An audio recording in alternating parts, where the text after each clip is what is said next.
Sesaat lagi Anda akan menyaksikan Bincang Kita, dipersembahkan oleh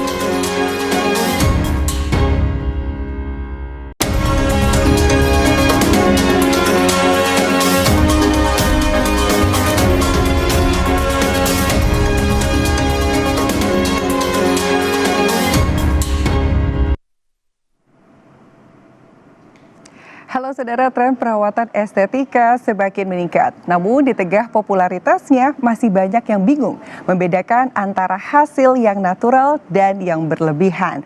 Padahal esensi dari estetika medis bukanlah untuk berubah, melainkan untuk memperbaiki dan juga menjaga kecantikan alami setiap individunya. Lantas sebenarnya di mana batas antara cantik yang natural dan berlebihan, serta bagaimana cara memilih treatment yang tepat? Selama 30 menit ke depan, kita akan membahasnya bersama saya Cika Udika di Bincang Kita.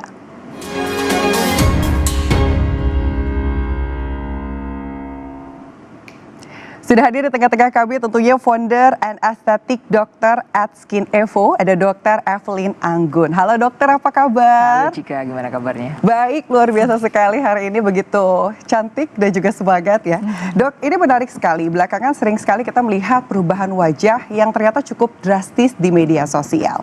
Kira-kira definisi cantik natural dan berlebihan menurut Dr. If apa? Oke, jadi kita harus bedain ya, pertama antara kita itu mau berlebih ataupun kita hanya enhance aja. Jadi enhance itu kita hanya improve, kita buat yang lebih baik, kita upgrade, kita naikin value-nya jadi lebih bagus gitu. Jadi goalnya kita itu sebenarnya bukan kayak misalnya nih, kalau berlebihan itu kan biasanya kalau habis perawatan nih teman akan bilang ke kita, kok ada yang aneh di muka kamu ya, gitu. Nah tapi goalnya kita bukan itu. Kita tuh berharap kalau setiap kali selesai treatment itu dia akan bilang ke kita, kamu kok kelihatan makin muda aja ya, kok nggak tua-tua ya. Jadi goalnya itu. Dari situ kita tahu kita itu sebenarnya treatmentnya itu udah berlebihan atau natural aja, ataukah kita cuma enhance aja. Oh baik, berarti memang sebetulnya respon dari lingkungan terdekat itu sangat mempengaruhi ya hasilnya ya. Namun yang menarik sekarang tren estetika itu cenderung mengarah ke sesuatu perubahan yang lebih ekstrim.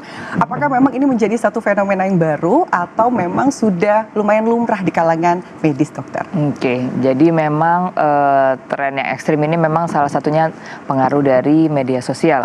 Jadi dari sosmed ya, di TikTok ataupun di Instagram ataupun ya lainnya, TV ataupun drama-drama yang kadang kita sering tonton.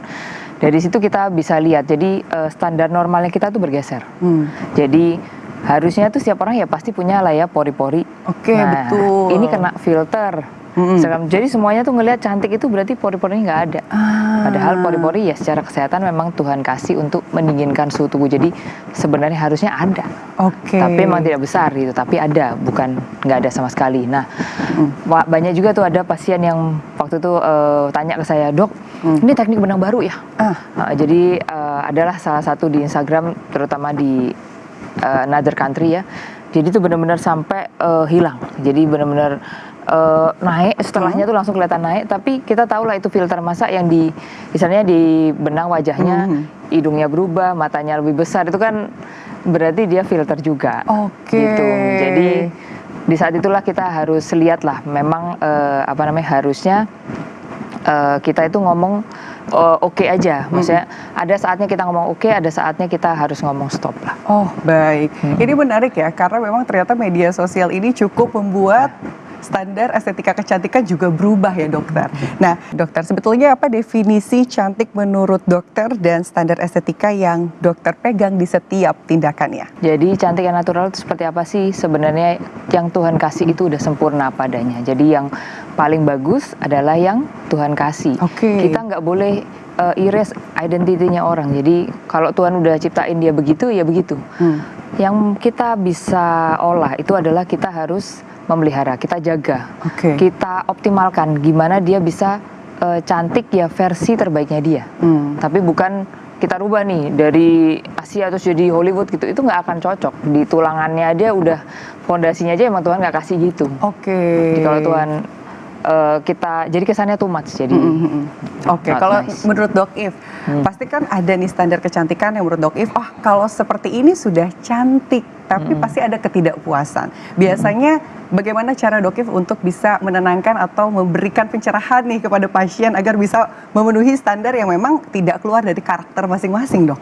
Oke, jadi biasanya cantik itu kan soal proporsi wajah ya. Oke. Jadi sebenarnya perbandingan antara lebarnya mata sama batang hidung itu tebelnya harusnya seberapa, itu ada hitungannya. Jadi ada namanya golden ratio. Biasa kita dari situlah kita lihat. Jadi misalnya lebar matanya, contoh ya, ini 6 cm gitu misalnya nih. Nggak mungkin sampai segitu sih, 3 cm yang jadi ini tebelnya hidung itu biasanya 1 cm, jadi sepertiganya gitu. Itu tapi harus dilihat keseluruhan ya. Misal ininya tinggi, berarti tingginya harus berapa? Karena kan muka kita 3D. Betul. Jadi nggak bisa dilihat. Jadi sekilas. sebetulnya yang proporsinya pas ya. Betul. Antara setiap komponen yang ada di muka.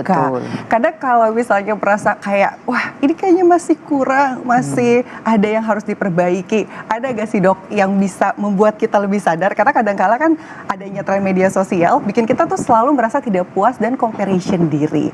Nah ini biasanya siasat yang biasa dilakukan oleh Dokter If kepada pasien seperti apa? Biasanya kita kalau pakai aplikasi ya, biasanya kita foto nih, kita liatin nih, lihat ya. Kamu bayangin kalau dagumu tuh panjangnya segini, jadi ya pengen kelihatan tirus tapi dipanjangin kan. Ya kita tarik lah fotonya nih, kamu bayangin kalau kamu sini, bagus nggak? Bagusan mana sama foto sebelahnya? Jadi kemajuan teknologi bukannya jelek, kita bisa manfaatkan tapi bijak-bijak lah. Yang penting bijak dalam memanfaatkan untuk kemajuan teknologi yang ada di media sosial. Tapi tadi ada yang menarik juga nih. Tadi dokter bilang ada beberapa pasien dengan case pengen punya aturan dan teknik sendiri gitu. Sampai akhirnya terlalu rata. Padahal kan komposisi muka yang natural ya apa adanya. Nah itu biasanya ada case-case seperti apa Dok yang punya permintaan khusus ke Dok If? Ada. Jadi waktu itu ya itu sama kayak dia kepingin smiling line-nya hilang. Secara natural semua orang punya. Anak saya aja ada ya. Jadi memang Tuhan ciptain lah smiling line itu. Yang salah dari smiling line itu kalau terlalu dalam dan terlalu panjang. Jadi kalau terlalu panjang pasti kita kelihatan lebih tua. Atau terlalu dalam gitu ya, ngelipet. Nah, ya gimana caranya biar nggak ngelipet aja. Dibalikin waktunya waktu kita muda, tapi jangan sampai nggak ada sama sekali. Itu kelihatan jadi kayak topeng. Jadi malah nggak bagus. Menarik sekali ya perbincangan kita bersama Dok If kali ini. Masih banyak yang ingin saya tanyakan, namun kita akan jeda sebentar. Tetap bersama kami di Bincang Kita.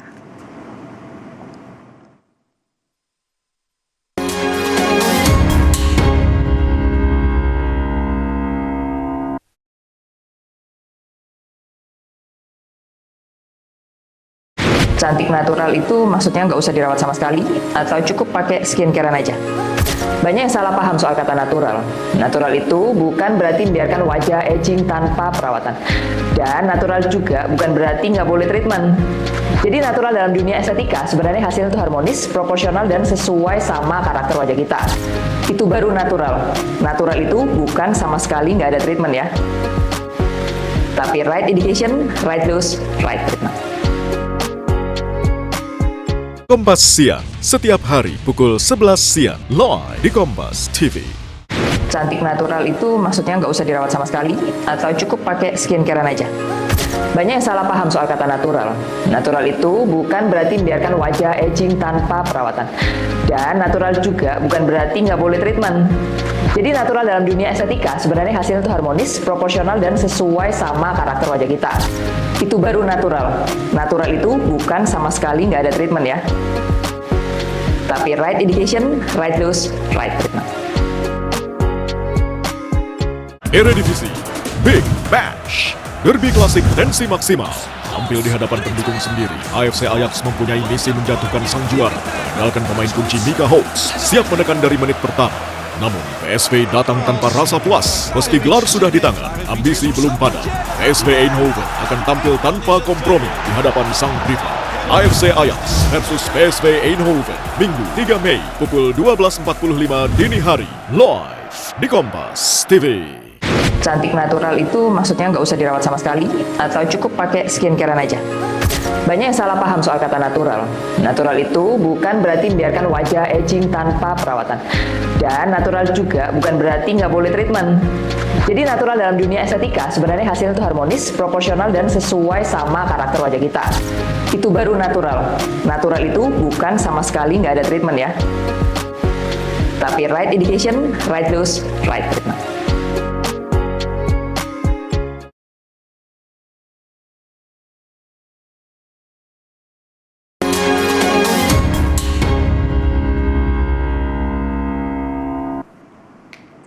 Terima kasih Anda tetap bersama kami dan masih melanjutkan obrolan kami bersama Dr. Evelyn Anggun. Selanjutnya, tadi kita sempat membahas mengenai bahwa kecantikan yang natural adalah kecantikan yang sesuai dengan proporsinya. Untuk sebagai dokter ya, kira-kira bagaimana untuk menjaga pasien agar tetap berada di porsi yang profesional? Oke, jadi pertama pasti ya kita konsultasi dulu ya. Kita lihat, kita assess dulu wajahnya. Jadi wajahnya itu butuhnya itu apa sebenarnya. Jadi lebih ke dia butuhnya apa, proporsi yang pas sama dia itu apa, bukan hanya dia kepingin apa. Jadi biasanya kalau di klinik itu prosedurnya biasanya kita ada foto before after. Jadi dari foto itu bisa terlihat tuh journey-nya pasiennya. Dari awal dia minta apa, dia kepingin apa. Nah, kalau kita udah balikin ke yang lama, itu biasanya dia tahu oh ya udah berubah jauh ya. Ternyata udah membaik jauh nih. Tekstur kulitnya udah membaik, shape-nya juga udah lebih proporsional. Jadi dia kelihatan lebih menarik gitu ya, lebih enak gitu dilihat. Nah, jadi itu yang melihat dia, biar pasien itu tahu sebenarnya kalau dia tuh udah membaik sejauh itu loh. Jadi nggak perlu untuk ngejar, maksudnya lebih lagi. Jadi jangan jadi aneh gitu. Karena kalau di batas tertentu balance itu yang paling bagus. Kalau udah over nggak bagus, kurang nggak bagus. Nah, kita gimana caranya biar dia tuh selalu ada di porsi balance itu. Dulu ada pasien ya. Jadi waktu itu biasanya kalau di klinik itu favoritnya itu orang-orang benang hidung. Jadi biasanya di benang hidung makin tinggi itu biasanya, apalagi kalau dia orang Sumatera, biasanya kan pipinya agak tinggi tulangnya. Jadi hidungnya itu akan sebenarnya tinggi tapi akhirnya nggak kelihatan karena jadi kayak saingan gitu antara tulang pipi dan juga tulang hidungnya. That's why biasanya ditambahin tuh bagus. Tambah bagus. Nah, biasanya tuh nagihan tuh. Jadi 1-2 bulan lagi minta lagi. Dok, bisa lebih tinggi lagi nggak? Lebih tinggi lagi nggak? Nah, itu biasanya di saat itulah kita harus bisa ngerem. Di saat itulah kita harus bisa stop. Ini menarik, berarti kan banyak sekali case-case yang datang ke dokter, namun sepertinya dokter sudah bisa membaca, sudah banyak treatment yang dilakukan sebelumnya atau sudah melakukan treatment berlebihan. Nah, sebagai dokter, kira-kira bagaimana untuk menentukan treatment yang dipilih oleh dokter If sendiri dan juga melihat bahwa ini tanda-tanda yang sepertinya sudah over treatment yang dilakukan oleh pasien yang bertemu dengan dokter If? Jadi pertama itu Cik, biasanya kita ngelihat ekspresi wajahnya. Setiap kali kan kita dynamic ya, ada dynamic lah, kita ngobrol, memang Tuhan kasih otot untuk kita bisa gerak gitu ya. Jadi dynamic expression kita lihat dulu. Kalau senyumnya hilang, kaku, kok senyum kok matanya nggak ikutan ya gitu. Kok kalau dia marah, ini kerutannya kenapa ini nggak bisa gerak gitu ya di tengah. Jadi itu kan berarti nggak natural. Terus kedua, fitur wajahnya itu kita lihat kok kayak seragam semua ya. Jadi kita harus tonjolin di mana dia udah bagus di situ. Gitu. Sama kadang kalau di sosmed kan kita lihat bibir semakin besar terus makin bagus, padahal belum tentu cocok. Mata mereka besar-besar, mata kita enggak, jadi kayak balapan gitu ya antara mata sama lebarnya ini gitu. Jadi tetap ya dok ya harus diberikan edukasi dan juga pemahaman mengenai batasan-batasan tertentu. Tapi pernah gak sih dok setelah memang hadir datang konsultasi dengan Dok If ya, biasanya Dok If ini suka melihat terlebih dahulu kebutuhannya apa, tapi ternyata pasiennya malah tetap meminta treatment-treatment yang berlebihan, yang tidak sesuai rekomendasi. Biasanya pengertian pemahaman apa yang diberikan dari Dok If?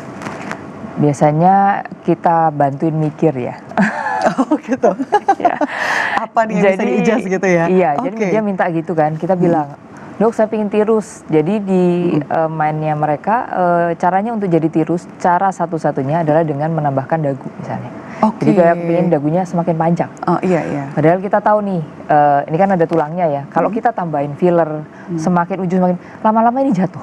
Jadi kayak nggak bisa stay di sini, dia berat. gitu, kayak dari samping ada patahnya gitu. Yes. Itu kan aneh ya, terus tambah lama tambah panjang itu kan kelihatan kayak sihir ya. Iya betul. Gitu. Jadi kita ngeliatnya kayaknya itu nggak bagus deh gitu. Jadi harusnya ya yang sesuai aja. Jadi kita bantuin mikir. Awalnya nggak mau. Oke. Awalnya nggak mau, dia tetap kekeh gitu kan. Jadi kita biasanya ngakalnya gini, oke gini, kita tambahin dikit gimana. Jadi kalau menurutku di wajah kamu tuh yang terbaik itu pipi. Kita tambahin ini nggak apa-apa dikit. Karena kan kadang itu kalau udah maunya gitu ya. Ya udah kita filler, jadi biar dia ada sugesti, oh ya udah dikasih.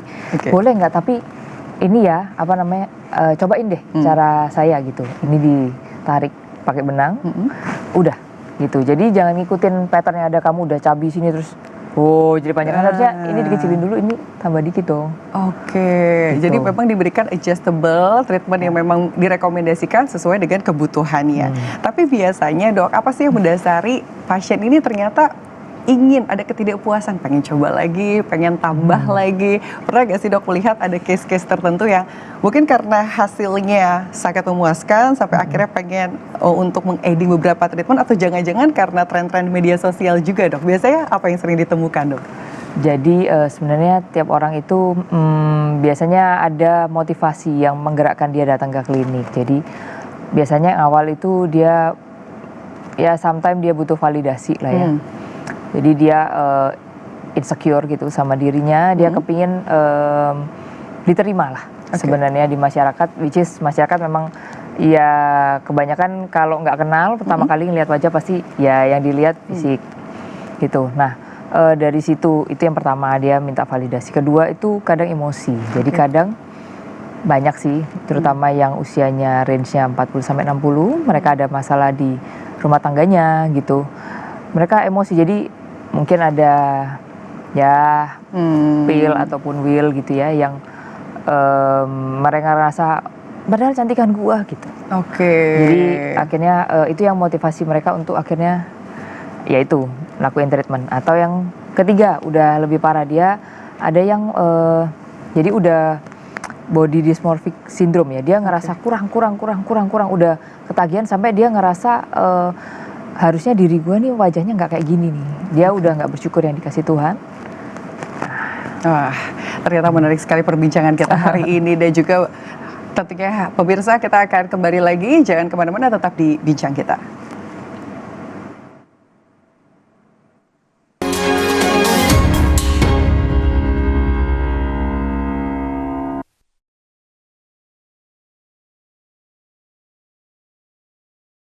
Cantik natural itu maksudnya nggak usah dirawat sama sekali atau cukup pakai skincarean aja. Banyak yang salah paham soal kata natural. Natural itu bukan berarti membiarkan wajah aging tanpa perawatan. Dan natural juga bukan berarti nggak boleh treatment. Jadi natural dalam dunia estetika sebenarnya hasilnya itu harmonis, proporsional, dan sesuai sama karakter wajah kita. Itu baru natural. Natural itu bukan sama sekali nggak ada treatment ya. Tapi right indication, right dose, right treatment. Jutaan umat muslim dari seluruh dunia berkumpul di Tanah Suci, menunaikan rukun Islam kelima, ibadah haji. Dari keberangkatan jemaah di tanah air hingga aktivitas di Makkah dan Madinah, Kompas TV menghadirkan informasi terkini dan menyeluruh dalam liputan haji.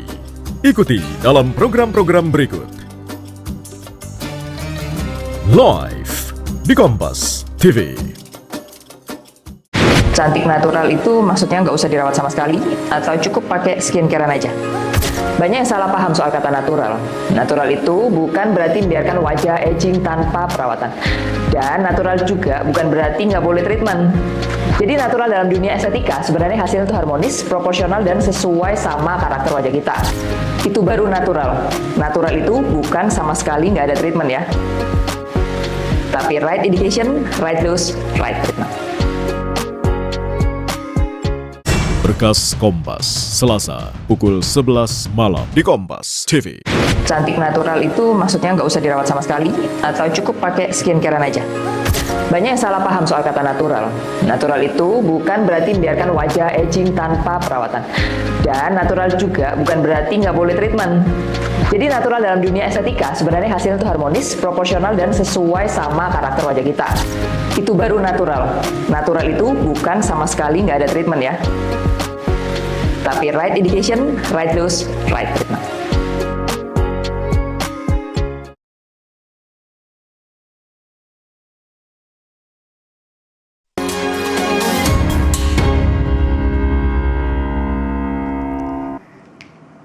Ada masih di Bincang Kita Saudara dan tentunya masih dalam pembahasan cantik alami versus cantik berlebihan di mana batasnya.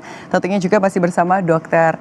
Evelyn Anggun. Dok, kali ini lebih dalam lagi pertanyaannya. Kira-kira bagaimana cara dokter untuk menilai wajah seseorang dan menentukan treatment yang tepat dengan karakter tertentu? Oke, jadi kita biasanya ngelihat dari whole-nya ya. Oke. Jadi biasanya kita nggak lihat dari wajahnya aja, tapi kita juga udah melihat dari lifestyle-nya, cara hidupnya, kesehariannya dia seperti apa. Jadi kita bisa mastiin oh treatmentnya apa sesuai dengan dia. Jadi misalnya dia kerja lapangan, kita nggak mungkin langsung laser gitu yang sampai kulitnya akhirnya nggak ada barriernya, akhirnya kena kepapar sampai matahari itu nggak mungkin. Mungkin kita harus arrange waktu yang tepat. Jadi biasanya kita lihat dari sana. Nah, kita lihat pasien whole-nya. Jadi kita lihat dia kebutuhannya apa, kita lihat bisa nggak dengan kebutuhan di treatment ini bisa nggak dengan lifestyle-nya dia. Jadi kita buat whole, jadi keseluruhan whole assessment-nya tuh whole assessment-nya dia. Nah, contoh lagi kayak misalnya kalau flek gitu ya. Kalau flek itu otomatis kita lihat dia ternyata harusnya ternyata dia itu suka diving misalnya. Terus habis itu ya kita lihat nggak cuma kita tangani fleknya, jadi kita buat biar dia fleknya itu makin menghilang yang sudah ada, tapi kita juga prevent. Jadi ya diedukasi lah, pakai sunblock, SPF-nya 50, jangan sampai SPF 50 itu sekitar 5-6 jam. Ya habis itu harus diulang. Berarti sebenarnya tidak akan membatasi kegiatan sehari-hari ya dok ya, melihat apa yang memang sering dilakukan, kebiasaannya, bahkan ternyata treatment ini bisa membantu mendevelop kulit jadi lebih bagus, lebih baik tanpa menghalangi kebiasaan sehari-hari. Nah, tapi balik lagi pembahasan kita mengenai cantik yang berlebihan. Pernah nggak sih dok ketemu case gitu ya, hadir datang ketemu sama dokter If, tapi ternyata sudah over nih kondisinya harus diperbaiki bahkan. Ada nggak kayak seperti itu dokter? Pasti ada. Itu gimana nih cara untuk bisa memberikan penanganan dan juga pertolongan ya? Jadi di medis itu kan sebenarnya yang kita pakai itu kebanyakan medical grade. Jadi misalnya nih filler gitu ya, dia too much to filler, otomatis pipinya jadi tinggi gitu. Dulu itu soalnya sebelum ditemukan treatment seperti benang gitu ya, teknik-teknik lifting biasanya kita pakai filler untuk lifting. Jadi di sini dikasih biar ininya naik seginya. Jadi dikasih sebanyak mungkin, jadi sampai ininya naik. Nah itu nggak bagus juga. Jadi biasanya kita lihat setelah dia getting older ya, karena tekstur tulang di bawahnya itu berubah, otomatis kadang-kadang itu udah nggak pas lagi sebanyak itu. Kalau dia medical grade, biasanya kita pakai hyaluronic acid, itu ada antinya, jadi ada anti fillernya. Kita suntikin antinya, ya udah jadi nggak setinggi itu. Jadi kita bisa tanganin. Itu case by case ya. Tapi contoh lagi misalnya orang habis facelift ya, biasanya itu dia tarik ya, sikunya itu biasanya jadi rahang tuh kadang-kadang sering dipotong. Jadi biar kelihatan V. Otomatis kulitnya ini udah nggak ada ini nih, sikunya ini loh, tulangnya kita ini nggak ada. Jadi dari sini kulitnya tuh ini dipotongnya, dijahitnya langsung ke bawahnya telinga sini. Nah itu kita ngelihatnya jadi kayak topeng kan, karena topeng itu nggak ada sikunya. Biasanya kalau kalian lihat gambar topeng ya nggak ada itu sikunya, langsung. Nah itu kadang-kadang jadi kelihatannya kaku, udah bagus. Karena emang Tuhan ciptain ada rahang. Kadang-kadang kita tambahin tuh di sini, kita tambahin, kita filler. Fillernya biasanya ada filler kalsium gitu ya, jadi bone like gitu. Jadi kita taruh di sana biar nggak aneh mukanya, jadi nggak seperti topeng gitu. Jadi Penuaan pasti akan ada gitu ya, namanya kita berubah, struktur kulit kita, lemaknya kita berubah, tulangnya kita berubah, pasti mau nggak mau aging itu ada gitu. Oke. Nah, tapi yang kita omongin sekarang itu soal maintenance. Jadi maintain, kayak kita minum vitamin ya, tubuh kita butuh vitamin itu. Betul. Jangan berlebih jelek, kurang juga ada bagus. Jadi kita maintain aja tiap bulan, nggak usah berlebihan. Ada kamu rawat, kamu pupuk gitu kulitnya. Tapi kayak kalau maintenance-nya udah kompulsif ya, jadi dia itu bukan cuma sesuai cukup aja, tapi merasa nggak cukup. Nah itu yang kita harus waspadai. Setuju, karena sesuatu yang berlebihan ternyata memang tidak akan pernah baik begitu ya dokter. Betul. Ya. Nah, benar, kalau misalnya kita membahas mengenai beberapa atau sebagian orang yang malah takut memulai treatment atau mereka tidak bisa berhenti dari treatment, bagaimana pandangan dokter? Oke. Jadi sebenarnya kalau pengen perawatan tuh mulai yang ringan dulu aja kalau takut. Nggak perlu harus langsung wah ekstrim gitu ya. Itu nggak harus. Jadi sebenarnya kita mulai dari yang lapisan paling atas kalau kita bilang. Pakai skincare, sunblock itu jangan lupa. Kita di Indonesia gitu ya. Jadi harus tetap dipakai. Mulailah dari kolagennya dibagusin dulu. Suntik aja kolagen. Ditebelin. Awalnya kan tebal, lama-lama kita kena aging tipis, ya udah ini aja tebelin aja. Jadi kita buat sama, kita nggak merubah muka kita cuma menjaga yang dulu dan sekarang, dan sampai nanti kalau bisa jangan turun-turun kolagennya. Oke, waduh, ini impian semua wanita ya. Semoga terus bisa menjaga kesehatan kulit ya. Nah, yang menarik lagi, memang fenomena yang dari tadi kita bahas adalah banyak sekali cantiknya ini jadi berubah dok, karakternya hilang. Untuk para perempuan nih, kira-kira ada pesan khusus nggak dok kalau ingin mulai treatment, ingin mulai perawatan, tapi tetap menjaga karakter diri agar tidak berubah nantinya? Oke, jadi prinsip yang dipegang itu adalah wajahmu itu adalah identitinya kamu. Wajah tidak boleh dirubah. Jadi harus dipegang, yang dikasih sama Tuhan itu adalah yang paling baik. Wajah Anda ya Anda, jangan sampai berubah, jangan sampai menjauh dari wajahnya Anda. Gitu. Jangan menjauh dari diri Anda sendiri. Terima, di-accept, dijaga, dibagusin jadi versi terbaiknya. Menarik, dijaga, diperbaiki ya, dilindungi ya dok ya asetnya ya, agar tetap menjadi karakter yang kuat ya. Nah, sekarang ke pertanyaan lain ya, kadang-kalanya untuk momen-momen konsultasi gitu kan, untuk momen treatment, beda dokter, beda hasil yang dibaca begitu dokter. Nah, bagaimana pentingnya untuk bisa berkonsultasi dengan dokter estetik yang qualified versus yang tidak qualified? Apakah memang ada cerita sendiri dok di baliknya atau tips khusus nih untuk para saudara yang menyaksikan bincang kita ini? Nah, itu mungkin harusnya kamu yang jawab. Coba Cik, dari sisi pandang. Iya, pengennya sih jawab ya dok ya. Tapi kalau misalnya dari dokter sendiri, memang ada ya dok ya perbedaan khusus gitu. Kalau misalnya kita bertemu dengan dokter yang memang sudah qualified dan yang tidak. Dan apa sih yang harus kita waspadai gitu? Biasanya mereka nggak gegabah ya. Mulainya itu semua itu pasti dari diagnose. Kita lihat dulu, kita diagnosa dulu, ini sebenarnya penyebabnya apa sih, kebutuhannya apa sih, akar masalahnya itu apa.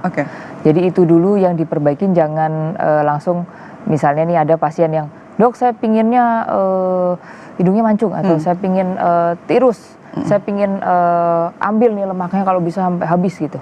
Apakah itu yang terbaik? Apakah sebenarnya akar masalahnya itu karena wajahnya dia atau ternyata ada yang lain? Jadi itu harus rajin-rajin ngobrol sih sama pasien itu, Cik. Betul. Jadi dari situ kita bisa edukasi lah. Kalau ternyata ya penyebabnya bukan itu, penyebabnya yang lain. Nah mungkin ini sudah masuk ke pertanyaan akhir ya, karena seru sekali perbincangan kita hari ini. Ada nggak pesan khusus yang ingin disampaikan oleh Dok If ya, terutama untuk para saudara yang hadir hari ini yang ingin mulai perawatan tapi takut hasilnya tidak natural? Jadi saya punya prinsip yang saya pegang sejak saya jadi dokter estetika. Kalau wajah Anda itu bukan proyek ya, jadi wajah Anda itu ya Anda gitu. Dan estetika yang baik itu harusnya membuat Anda menjadi diri sendiri, bukan membawa Anda menjauh dari diri Anda sendiri. Luar biasa sekali. Dok F, tidak terasa kita sudah bersama 30 menit ke belakang ini. Saudara, kecantikan sejatinya bukanlah tentang mengubah diri, melainkan memahami dan merawat apa yang sudah kita miliki. Perawatan estetika yang tepat seharusnya memberikan hasil yang natural, profesional, dan tetap menjaga karakter dari setiap individu. Dan jangan lupa untuk cari klinik dan dokter yang bisa mengedukasi dengan baik. Saya Cika Audika, pamit undur diri, terima kasih dan sampai jumpa di bincang kita berikutnya.